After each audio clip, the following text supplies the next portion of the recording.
పాటున వచ్చుచున్నాను నీ పాద సన్నిధి కో రక్షక ఉన్న పాటున వచ్చుచున్నాను నీ పాద సన్నిధి కో రక్షక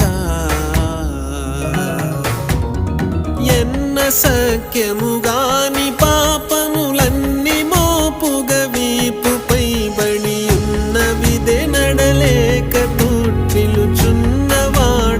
నన్ను దయగను నా పాటున వచ్చు